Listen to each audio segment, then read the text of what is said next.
Welcome to another episode of EPON TV. I'm Colby Huffman, brand ambassador of EPON Golf, and today we're going to be discussing the evolution of the 5 Series here with Jake Levins, technical director of EPON Golf. And Jake, why don't we start off by discussing the life cycle of the OEMs compared to the product life cycle of an EPON iron? Yeah, absolutely. So we're talking about the OEMs, your Callaways, Cobras, and Titleists of the world.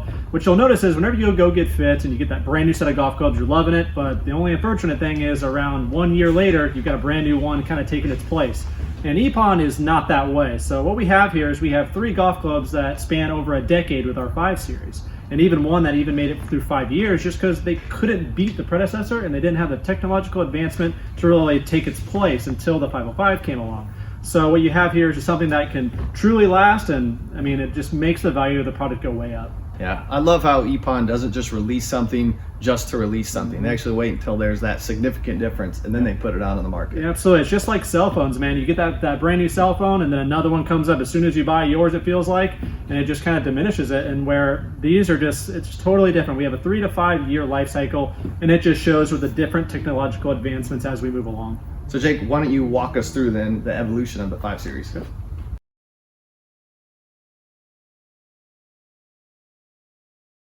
So the evolution of the 5 Series started with a 502 back in 2010.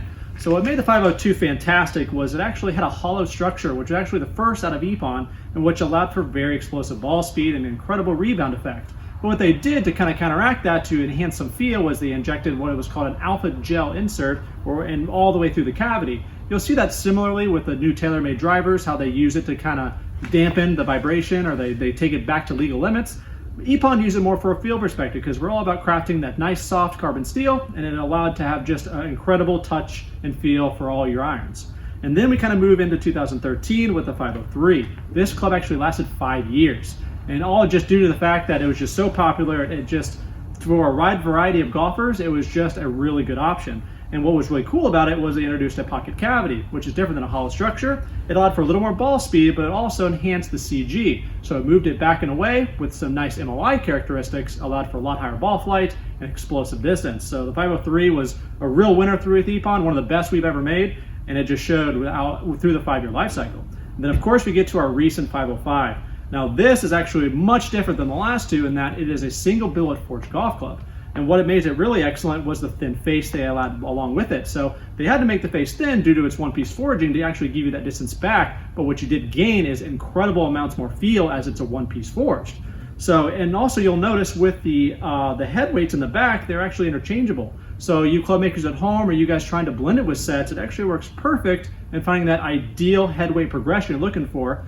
And then it just goes to show with what they've done throughout the years is they've noticed that the offset was really much less, shorter blade length, and it actually fit a wide variety of golfers. So anybody from scratch all the way to high handicaps, it really can fit anybody's bag, and that's why it's been so popular. And it's going to be really hard for them to come out with another 5 Series.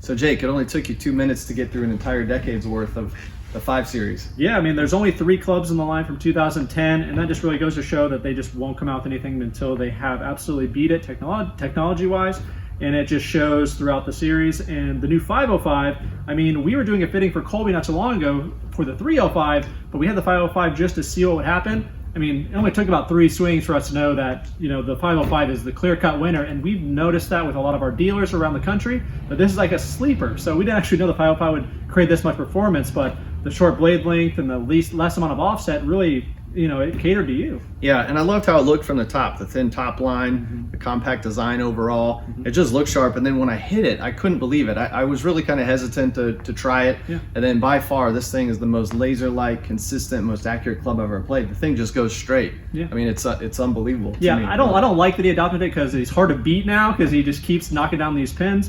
But I mean, what we were talking about on the course the other day is that the 505, it's probably going to last till like 2023. I mean, these things have a long product cycle, and the way it's feeling and the way it's performing, it's going to be a really hard club for them to beat. Yeah, well, thanks for watching, and until next time, check out our other videos at EPON TV.